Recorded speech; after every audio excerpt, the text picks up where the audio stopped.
ठाकुर जी आने वाले हैं, कोई भगवान जी आने वाले हैं, उस खेती करने वाले, खेती कर कर उसमें से जो अनाज वगैरह निकलता है उससे पैसे लेने वाले। ऐसे कोई भगवान ऊपर से नहीं आते हैं तो भगवान के नाम पर जमीन कर दो, ये कर दो, उससे कुछ नहीं होता है। ये हमारा सोच थोड़ी सी गलत है कि हम भगवान जी के नाम पर जमीन कर देते हैं या फिर बहुत कुछ दान कर देते हैं। कुछ लोग तो बहुत ही किलो किलो सोना भी भगवान को दान कर देते हैं।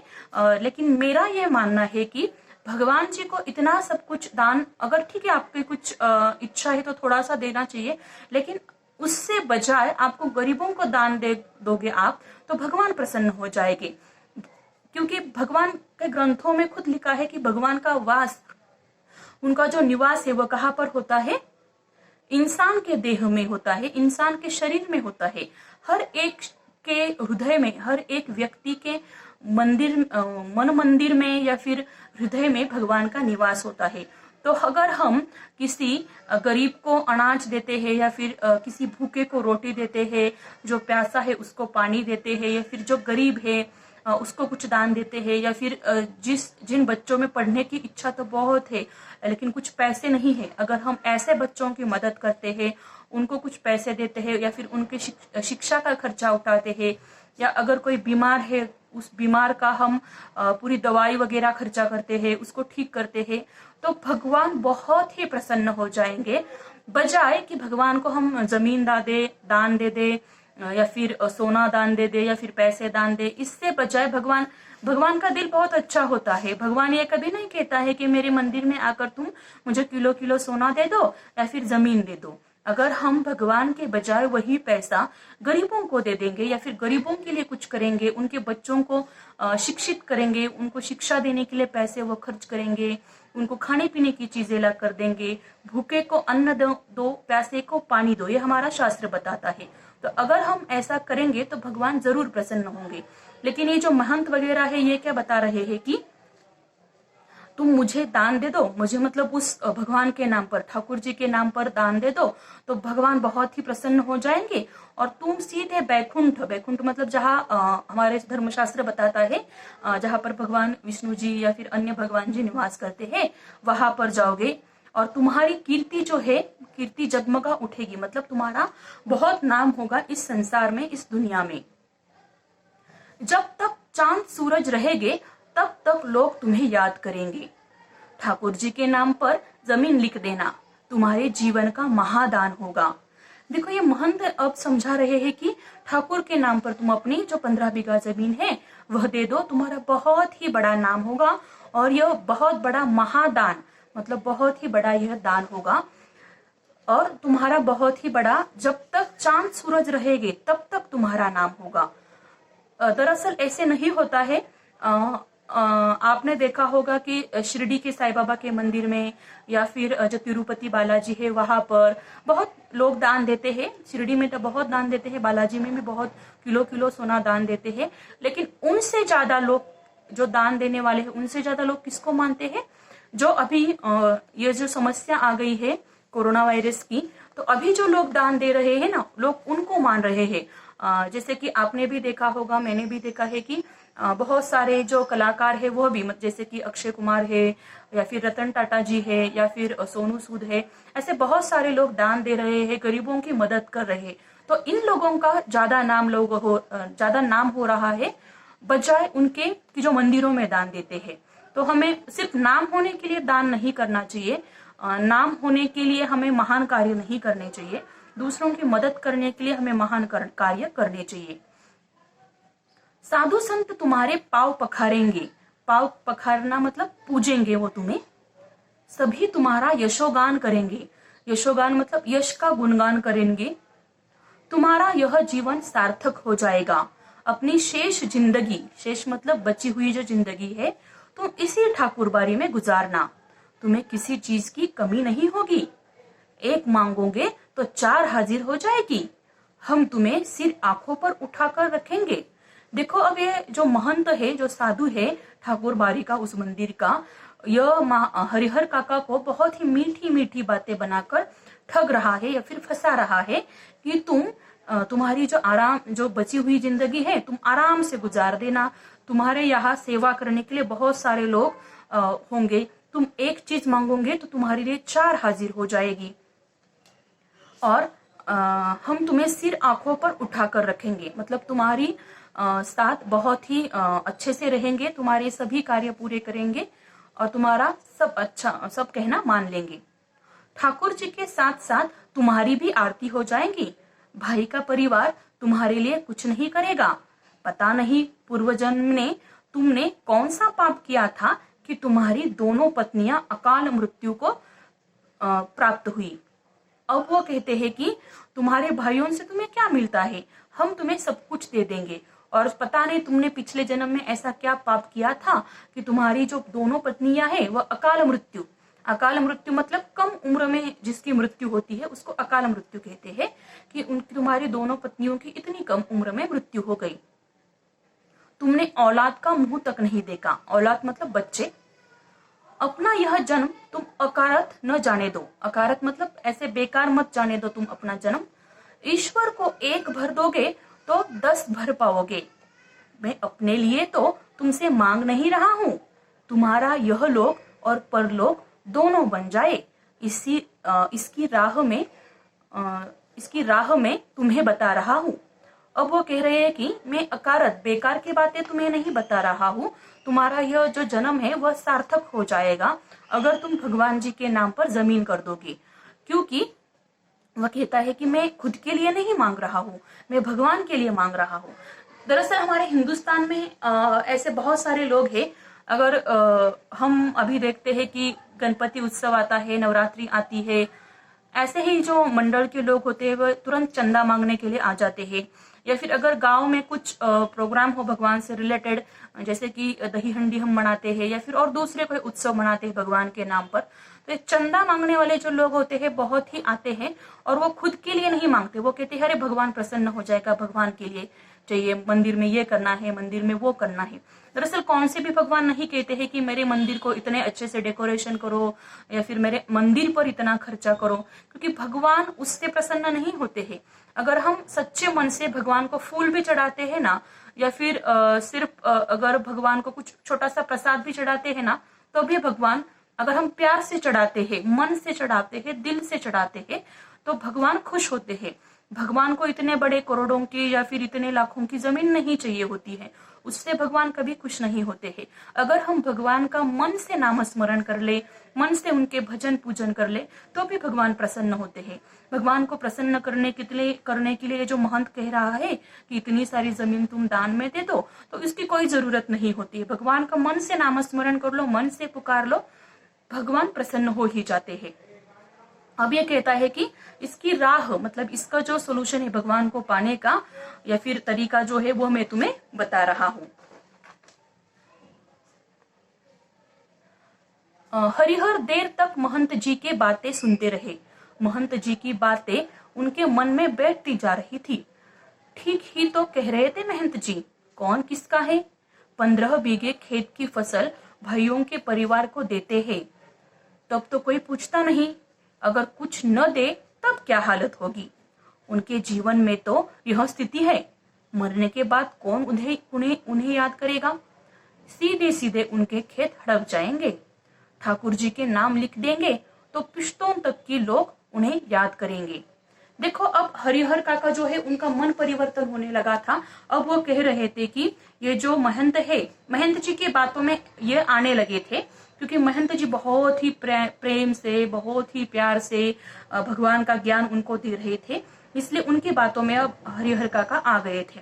हरिहर काका कहते हैं कि ठीक ही तो कह रहे हैं महंत जी, क्योंकि मैं तो अपनी 15 बीघा जमीन उनको देता हूँ अपने भाइयों को, वो उसमें से अनाज पैदा करते हैं, उसी के सहारे वो रहते हैं, मेरी इतना सारा अनाज निकलता है, लेकिन फिर भी वो मुझे पूछते नहीं है। अगर मैं उनको कुछ न दे दूं तो मुझे बिल्कुल भी नहीं पूछेंगे और मेरी मृत्यु के बाद मुझे ये याद भी नहीं करेंगे। अगर मैं इस भगवान जी को, ठाकुर जी को दान दे देता हूँ तो बहुत सारे लोग मुझे याद करेंगे। सीधे सीधे उनके खेत हड़प जाएंगे। ठाकुर जी के नाम लिख देंगे तो पुश्तों तक, पुश्तों मतलब बहुत सारी पीढ़ियां उन्हें याद करेंगी। अब तक के जीवन में तो ईश्वर के लिए उन्होंने कुछ नहीं किया, अंतिम समय तो यह बड़ा पुण्य कमा ले। लेकिन यह सोचते हुए भी हरिहर काका का मुंह खुल नहीं रहा था। भाई का परिवार तो अपना ही होता है, उनको न देकर ठाकुरबाड़ी में दे देना उनके साथ धोखा और विश्वासघात होगा। अब जो हरिहर काका है वो कंफ्यूजन में पड़ गए थे, दुविधा में पड़ गए थे। ये सोच रहे थे कि या तो मेरी प्रॉपर्टी हरिहर उनके जो भतीजे हैं, उनके जो भाई है उनको दे दूं, या फिर ठाकुरबाड़ी को मतलब भगवान जी को दान दे दूं। अब ये बहुत ही दुविधा में पड़ रहे थे।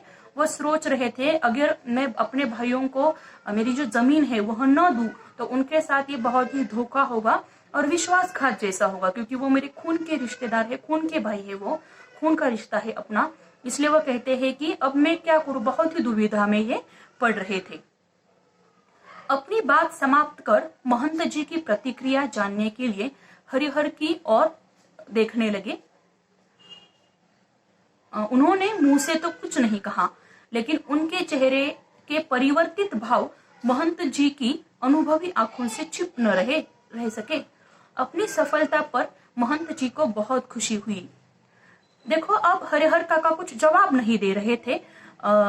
इनको मतलब महंत जी को या फिर ठाकुरबाड़ी को दान दे दे या फिर अपने भाइयों के साथ रह ले, ऐसा वो कुछ नहीं कह रहे थे। लेकिन उनकी आंखें जो कह रही थी, इन आंखों का जो हाव भाव है, इन आंखों के द्वारा जो महंत जी को पता चला, उनको ये लगा कि शायद हरिहर काका का मन परिवर्तन हो गया है और वह ठाकुरबाड़ी को अपनी जमीन दान देने वाले हैं। इसलिए वो बहुत खुश हुए। उन्होंने सही जगह वार किया है। इसके बाद उसी वक्त ठाकुरबाड़ी के 2 सेवकों को बुलाकर आदेश दे दिया कि एक साफ सुथरे कमरे में पलंग पर बिस्तरा लगाकर उनके आराम का इंतजार करें। अब देखो, महंत जी धीरे धीरे से हरिहर काका को फंसाने लगे हैं। अब उन्होंने जो 2 लोग हैं, 2 सेवक है उस ठाकुरबाड़ी के, उनको बुलाया और उनको कहा कि आराम करने के लिए, हरिहर काका को आराम करने के लिए बिस्तर वगैरह लगा कर दे। फिर तो महंत जी के कहने में जितना समय लगा था उससे कम समय में ही सेवकों ने हरिहर काका के मना करने के बावजूद उन्हें एक सुंदर कमरे में पलंग पर जा लिटाया। और महंत जी, उन्होंने पुजारी जी को यह समझा दिया कि हरिहर के लिए विशेष रूप से भोजन की व्यवस्था करें। हरिहर काका को महंत जी एक विशेष उद्देश्य से ले गए थे, इसीलिए ठाकुरबाड़ी में चहल पहल शुरू हो गई। देखो, जो महंत जी है वो कितने चालाक है। उन्होंने क्या किया, अपने 2 सेवकों को बताया कि हरिहर काका को आराम करने के लिए बहुत ही अच्छा से बिस्तर रख दे, और फिर मंदिर के पुजारी को बताया कि बहुत अच्छे अच्छे पकवान बनाओ ताकि हम खिला पिला कर ये जो हरिहर काका है उनका मन परिवर्तन कर ले अपने हिस्से में, अपने बाजू में, ताकि वो अपनी जमीन जो है इनकी बातों में आकर ठाकुरबाड़ी या फिर उस भगवान के मंदिर को दान में दे दे। दरअसल समाज में, हमारे आजू बाजू में भी ऐसे लोग होते हैं। ऐसे लोगों से हमें सावधान रहना सीखना चाहिए, जो कि उनका हमारे साथ कुछ न कुछ स्वार्थ होता है। हमारे द्वारा उनको कुछ कार्य संपन्न कर लेने की उनकी इच्छा होती है, इसीलिए वह सब हमारे लिए क्या करते हैं, हमारा गुणगान करते हैं। अगर हम उनके घर में नहीं जाते फिर भी हमें बुला कर लेकर घर में बहुत अच्छे अच्छे पकवान खिलाते हैं, पिलाते हैं। तो ऐसे लोगों से हमें सावधान रहना चाहिए, जो कि बहुत ही तारीफ करते हैं। हम इंग्लिश में उसको बटरिंग कहते हैं, जो कि हमारे साथ रहकर हमारे बहुत तारीफ करते हैं या फिर हमारी सेवा करते हैं। मतलब कुछ लोग अच्छे भी होते हैं, बिना वजह ही हमारा स्वागत करते हैं, लेकिन कुछ लोगों के मन में ऐसा कुछ तो स्वार्थ होता है जिसकी वजह से वो हमारे सब आगे पीछे करते हैं और अपना स्वार्थ साध लेते हैं। तो ऐसे लोगों से भी हमें सावधान रहना सीखना चाहिए, जो कि यहाँ पर महंत जी कर रहे थे हरिहर काका के साथ। तो ठाकुरबाड़ी में चहल पहल शुरू हो गई कि यहाँ पर हरिहर काका को लाया गया है किसी खास उद्देश्य के लिए। इधर शाम को हरिहर काका के भाई जब खलिहान से लौटे तब उन्हें इस दुर्घटना का पता चला। दुर्घटना मतलब बुरी घटना, जो कि उनके घर में झगड़ा हुआ था, हरिहर काका रूठ कर गए थे। पहले तो अपनी पत्नियों पर वे खूब बरसे, मतलब खूब डांटा अपनी पत्नियों को। फिर एक जगह बैठकर चिंता मग्न हो गए, मतलब बहुत ही सोचने लगे। हालांकि गांव के किसी व्यक्ति ने भी उनसे कुछ नहीं कहा था। महंत जी ने हरिहर काका को क्या क्या समझाया है, इसकी भी जानकारी उन्हें नहीं थी, लेकिन इसके बावजूद उनका मन शंकालु और बेचैन हो गया। देखो, जो उनके भाई है, शाम को जब खेत से लौटे तब उनको पता चला कि हरिहर काका रूठ कर चले गए हैं, लेकिन उनको कुछ भी अंदाजा नहीं है कि हरिहर काका कहाँ चले गए और उनको महंत जी क्या समझा रहे हैं, क्या पट्टी पढ़ा रहे हैं। लेकिन फिर भी उनका मन शंकालु, मतलब उनके मन में शंका यह आने लगी और वह बहुत ही बेचैन हो गए। उनको यह पता चलने लगा कि हरिहर काका अगर रूठ जाएंगे, कहीं बाहर जाएंगे, तो उनकी जो प्रॉपर्टी है 15 बीघा जमीन, वो उनको नहीं मिलेगी। लोग उनके पीछे पीछे करेंगे, उनको घर पर लेकर जाएंगे। इस बात का अंदाजा हरिहर काका के भाइयों को था, इसलिए वो बहुत ही बेचैन हो गए। दरअसल बहुत सारी बातें ऐसी होती हैं जिनकी जानकारी बिना बताए ही लोगों को मिल जाती है। देखो, ये समाज में बहुत बार होता है कि हम किसी से कुछ नहीं कहते हैं हमारे पर्सनल लाइफ के बारे में या फिर हमारे घर में क्या होता है, फिर भी यहाँ वहां से उड़ती उड़ती हुई खबरें फिर सारे लोगों को पता ही चल जाता है कि कौन से आदमी के घर में क्या क्या हुआ है। शाम गहराते गहराते हरिहर काका के तीनों भाई ठाकुरबाड़ी में पहुंचे। उन्होंने हरिहर काका को वापस घर चलने के लिए कहा। इससे पहले कि हरिहर काका कुछ कहते, महंत जी बीच में आ गए। देखो, जो तीनों भाई हैं वह उनको पता चल गया कि हरिहर काका उस महंत जी के यहाँ ठाकुरबाड़ी में हैं, तो तीनों भाई हरिहर काका को मनाने के लिए चले गए और फिर उनको वापस चलने के लिए आग्रह करने लगे, उनको मनाने लगे। अब महंत जी कैसे छोड़ेंगे हरिहर काका को, क्योंकि उनके पास तो इतना अच्छा मुर्गा चलकर आ गया था, इतने 15 बीघा जमीन तो उनको मिलने वाली थी। इसीलिए वो बीच में पड़ गए और कहने लगे, आज हरिहर को यही रहने दो, बीमारी से उठा है, इसका मन अशांत है, ईश्वर के दरबार में रहेगा तो शांति मिलेगी। देखो, पहले तो महंत जी प्यार से समझाने लगे हरिहर काका के भाइयों को कि अब इनको यही रहने दो, क्योंकि ये अभी बीमारी से उठे हुए हैं और उनका मन भी बहुत ही अशांत है, बहुत ही उनके मन को दुख हुआ है। तो यहाँ पर भगवान के मंदिर में प्रसन्न लगता है, तो यहाँ पर उनको रहने दो तो उनके मन को शांति मिलेगी। दरअसल अगर हम बहुत परेशान होते हैं, अगर हम बहुत ही घर में मान लो किसी के साथ झगड़ा हुआ है या फिर बहुत बड़ी परेशानी है, अगर हम मंदिर में चले जाते हैं, सिर्फ मंदिर में ही नहीं, आप मस्जिद में जाओ, आप कहीं गुरुद्वारे में जाओ, कहीं पर भी जिस भगवान को हम मानते हैं, जिस परमेश्वर को मानते हैं, अगर हम किसी अल्लाह को मानते हैं, कहीं पर भी आप चले जाओ, आप अपने अपने भगवान के मंदिर में, तो हमारे मन को बहुत शांति मिलती है, क्योंकि वहां का जो माहौल होता है मन को प्रसन्न कर देता है। हम हमारा दुख दर्द कुछ देर के लिए तो हम भूल ही जाते हैं और हमारा तनाव जो है, हमारा टेंशन जो है, वो थोड़े देर के लिए ही सही दूर चला जाता है। तो इसीलिए मंदिर जाना तो अच्छी ही बात है। लेकिन उनके भाई उन्हें घर ले चलने के लिए जिद करने लगे। इस पर ठाकुरबाड़ी के साधु संत उन्हें समझाने लगे। वहां उपस्थित गांव के लोगों ने भी कहा कि एक रात ठाकुरबाड़ी में रह जाएंगे तो क्या हो जाएगा। अंततः भाइयों को निराश हो वहां से लौटना पड़ा। देखो, अब जो भाई है वो जिद करने लगे कि घर पर चलिए इसको हरिहर काका को, लेकिन ठाकुरबाड़ी के जो साधु संत थे वह भी समझाने लगे और जो गांव के लोग हैं वहां पर रहने वाले बाजू में, वह कहने लगे कि एक रात तो रहने दो, कि एक रात रहेंगे तो क्या बड़ी मुसीबत आ जाएगी, उनके मन को अच्छा लगेगा। तो इसलिए भाइयों को भी निराश होकर अपने घर लौटना पड़ा। रात में हरिहर काका को भोग लगाने के लिए जो मिष्टान्न और व्यंजन मिले, व्यंजन मतलब पकवान, मिष्टान्न मतलब स्वादिष्ट अन्न, वैसे उन्होंने कभी नहीं खाए थे। घी टपकते मालपुए मतलब एक मीठा पकवान होता है, रसबुनिया, लड्डू, छेने की तरकारी, दही, खीर, ये सारे बहुत ही मीठे मीठे पकवान हैं। पुजारी जी ने स्वयं अपने हाथों से खाना परोसा था। पास में बैठे महंत जी धर्म चर्चा से मन में शांति पहुंचा रहे थे। अब देखो, हरिहर जी का स्वागत किस प्रकार से ये कर रहे हैं, सिर्फ अपने स्वार्थ के लिए। इनकी जमीन हड़पनी थी, इसीलिए बहुत ही अच्छे अच्छे मिष्टान्न, बहुत ही मीठे मीठे पकवान बनाए, इतने अच्छे बनाए कि उसमें इतना घी डाला कि घी टपक रहा था, इतना घी डाला जो कि ये जो हरिहर काका है उन्होंने अपनी पूरी जिंदगी में इतने अच्छे पकवान नहीं खाए थे जो कि उनको आज खाने को मिल रहे थे। और पुजारी जी स्वयं अपने हाथों से इनको परोस रहे थे। और पास में जो बैठे महंत जी है, जो साधु ही होते हैं, वह धर्म चर्चा से मतलब भगवान का ज्ञान, ईश्वर प्राप्ति का ज्ञान, जो कि जो बूढ़े हो गए थे हरिहर काका, उनके मन को अच्छा लग रहा था, मन को शांति पहुंचा रहे थे अपने ज्ञान द्वारा, अपने प्रवचन द्वारा।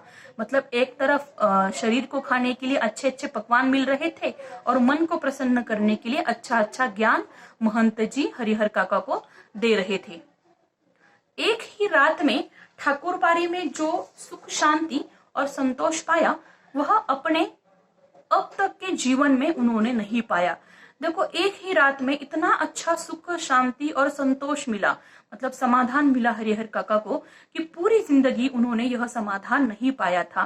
क्योंकि अच्छा अच्छा खाने को मिल रहा था, अच्छी अच्छी बातें सुनने को मिल रही थी, इसलिए हरिहर काका बहुत ही प्रसन्न हो गए। इधर तीनों भाई रात भर सो नहीं सके। भावी आशंका उनके मन को मथती रही। 15 बीघे खेत, इस गांव की उपजाऊ जमीन।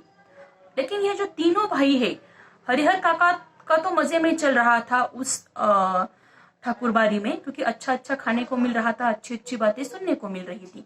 लेकिन जो उनके तीनों भाई है वो बहुत ही परेशान हो रहे थे, इसलिए रात भर वो सो भी नहीं सके। और जो भावी आशंका, भावी मतलब आने वाली, आशंका मतलब शंका, उनके मन में ऐसे लगने लगा था कि 15 बीघे खेत, ये बहुत बड़ा खेत होता है, और यह जो गांव की जमीन है वो बहुत ही उपजाऊ मतलब जिस जमीन में अच्छी फसल उगती हो, ऐसी बहुत अच्छी जमीन थी उनकी, पानी भी था, तो ऐसी जमीन महंगी होती है और उससे अच्छी फसल मिलती है। 2 लाख से अधिक की संपत्ति, मतलब ये 15 बीघा जमीन आज के समय में बहुत महंगी है, लेकिन ये कहानी लिखे हुए बहुत साल हो चुके हैं, इसीलिए उस जमाने के 2 लाख मतलब आज के बहुत बड़ी रकम है ये, इसलिए उनको बहुत ही टेंशन हो रहा था। अगर हाथ से निकल गई तो फिर वह कहीं के न रहेंगे। मतलब जो उनके भाई है बहुत ही टेंशन में आ गए थे कि इतनी अच्छी जमीन है, अगर ये चली गएंगी तो इतना बड़ा नुकसान उनका हो जाएगा। देखो, स्वार्थ की वजह से, सिर्फ पैसों की लालच की वजह से इनको नींद नहीं आ रही थी।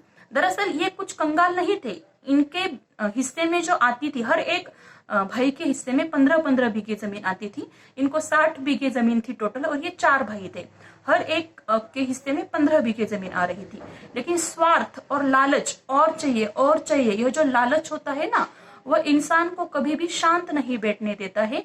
लालच इंसान का चैन छीन कर ही लेता है। बच्चों, इस कहानी का अगला हिस्सा मैं आपको नेक्स्ट लेक्चर में पढ़ाऊंगी।